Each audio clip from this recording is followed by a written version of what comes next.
when you read this passage, this particular line, this piece of text here, it talks about these particular sons of this guy right here named Jeduthun, right? And it talks about a son here, Gedaliah. It talks about one here, Zeri, Jeshiah, Hashabiah, and Mattathiah, right? Now, this is just simple maths. If we do the numbers, 1, 2, 3, 4, 5, right? Everyone can basically see that it says there's 5 names, right? But it talks about how there's 6 people. So some people look at this passage and turn around and say, well, the Bible's just made a mistake. It's got it wrong here. It's mentioned 5 people by name, but it's saying there's ultimately 6 sons. So just to kind of give this some brief context, right? I don't want to spend loads of time on this, but this does take a little bit of time to unpack. So the first time I was made aware of this potential problem, right? What I basically did is I just read the passage and started like trying to make sense of it. On the like from face value, it's kind of like, yeah, they have a point, right? It talks about 5, but there's 6 names. And this is why I always say over and over again, if you follow me for a long period of time, study, read context. Now, I don't want to give you a First Chronicles like lesson here, like on the bigger scheme of things, but some of these things I'm going to say next are vital. So in this particular part of First Chronicles, David is almost like sorting out his final business. If you read the passage previously in this particular text, David arranged the priests into 24 different sections. What you can see here in this particular passage, just to kind of give you a little bit of context to start, David is basically doing a similar thing to what he just did previously in regards to the priests, and he's dividing these groups into based on 3 particular individuals. This person right here, Asaph, the other man here, Heman, and Jeduthun, right? And it talks about how they're dividing into, these were musical groups who ultimately had some sort of gift of prophecy as well. If you read this, depending on which Bible translation you read as well, some of you may read NIV, ESV, Amplified, NET, NASB, whatever, right? Some translations, you wouldn't even like realize what's actually going on here. Why? Because when you read this particular passage in other translations, some of them add in the 6th name here, right? Some of them do, some of them do not, like the King James doesn't add in a 6th name, right? Now, what you also find is you have some translations, they may add the name, they may not add the 6th name, but some of them ultimately will give you like a little note in regards at the bottom of the page and basically highlight certain things. Now, what you may find generally in regards to this particular scenario is you have people who will say the 6th name mentioned in the 6th son, who's not mentioned in the King James Version, is found in, I believe, 1 Hebrew manuscript of the Old Testament and several copies of the Greek Old Testament, what we call today the Septuagint, right? So it's not like the name is non-existent in this particular passage right here, verse number 3, right? Which is what people call as a point of contention. In this particular verse, in 1 Hebrew manuscript and in some Greek manuscripts, the 6th name is actually given. In some translations, other English translations, right, they put the name in. Some translations, like the King James, do not put the 6th name in this particular verse. And other translations may put the name or may not put the name, but will put a note. Now, I just did this rough in regards to when I did this. I was basically marking up names, as you kind of saw already. Like you can see certain names are highlighted in pink, certain are in yellow, some are in blue, right? We'll talk about this in a moment. But I basically did it this way. But what you will find is I, right, try to do something today which kind of gives you more of a visual aid, right? Because I try to be mindful of people with visual aids, right?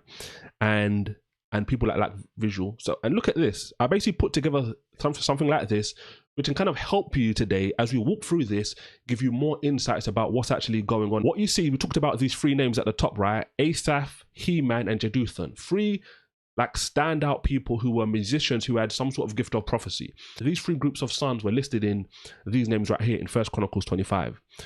Asaph's sons are listed here, Jeduthun's sons are listed here, Heman's sons are listed here. And you can see I've highlighted all of the names here in either pink or yellow. Now, what you see as you read down this passage is it talks about some of the particular individuals. So you can see it's talking about Heman here, right? And then what basically follows is we start to see the divisions tallied up one by one by one. And here you can see in my particular Bible here, I've highlighted the names in blue, right? So when you read through all of these names to the bottom of the passage, right, there's 24 names listed here. So at this particular point, you would have read, right, if you're reading this, 1 Chronicles 25:3, and someone's saying to you, look, wait, hold on. The Bible says here, this guy had 6 sons, but only mentions 5 by names. That's a problem, right? What I would say, like I always say, is read the Bible.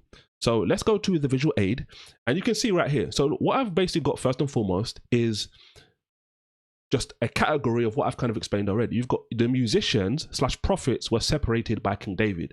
That's ultimately what happened in the beginning of this particular passage. Now, I just mentioned to you how there's a list of 24 sons listed lot by lot, right, to bring out the divisions. And I've listed all of the sons right here.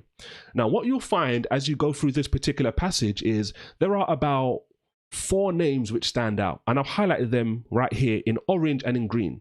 Now, to kind of give you the answer right earlier on before we work through this, right? These 3 sons here, Zeri, Asharela, and Uzziel, right, are mentioned, but I've put them in orange because the passage basically gives us particular insights about these particular people. And the one son here in green, Shimei, is the one who I believe the scripture is highlighting is the 6th son of Jeduthun. Now, like I said to you previously, some of these translations put that name in. I talked about Hebrew, Greek manuscripts, etc. But there's another reason which kind of makes sense as well as to why this is the particular son. So I've given you the name. The name is Shimei, right? Some translations have it included already. So what basically happens first is we have the first son who's divided was a son of Asaph. His name was Joseph. Then, and all of these names you can see are right here, right? So the next son is Gedaliah. He's a son of Jeduthun. Then we have a son named Zaccur, right? And ultimately what we're doing is we're working through all of these names and distributing them to the particular key man, Asaph, Heman, and Jeduthun. What you basically find is, if you want to download this particular document as well, inthatword.com/1 Chronicles 25 free. That should be the link right there for anyone who's actually interested to basically get that, right? And you can basically follow along that way. So what we see here is, let's go back to this visual aid. The sons going down by name are all mentioned. So you'll find that you go through these names and you'll find all 24 names listed. Now, what you find is you go down a little bit and you see a man named Zeri, right? Let's go back to the passage to show you why I've highlighted this.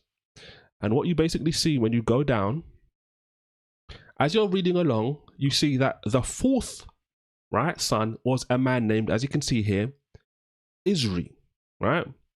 Now, after you've got all of these names, right, if you've got 24 names, there's 20 names which are easy for you to document. That's why I didn't highlight any of these other particular names in a particular color. You get down to the 4th division and it's a man named Isri.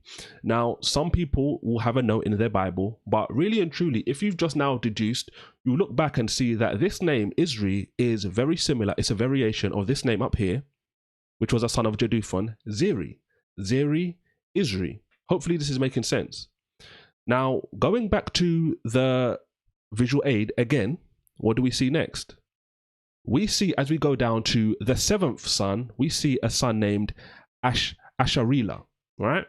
Now, again, you go back to the passage, you've obviously, and this is what I did. I basically took down all of these particular sons' names, matched them all up to the sons above, and then found there was 3 sons which had variations in their name. We just looked at another one. Let's look at this second one again. We just looked at Zeri, Isri. We looked at Asharela, right, up here. When you go to the 7th one, what does it say? It talks about Jesharela. So you can see these names are all similar and they're just variations of the same name. Now, what we see next is we look at this particular son here, Uzziel. Hopefully, if you're paying attention, you can see what's actually going on here. When we go back to the passage, we're going to see another variation, right? This is the 11th son right here, Azarel, right? And again, different Bibles will have notes in the Bible. Azarel is a variation of the name, which is one of Heman's sons, Uzziel, right? So all of these three names, Zeri, Asharahila, and Uzziel, are all variations of these names, right? Isri, Jesharila, and Azarel, right? So the three names, you can pair those two together. Now, once you've done the 20 names that are basically verbatim, word for word, right? No variations in the name, and you compare these three, how many does that leave? Out of 24, you've dealt with 23. That leaves one more. And when you get to that one person left, right?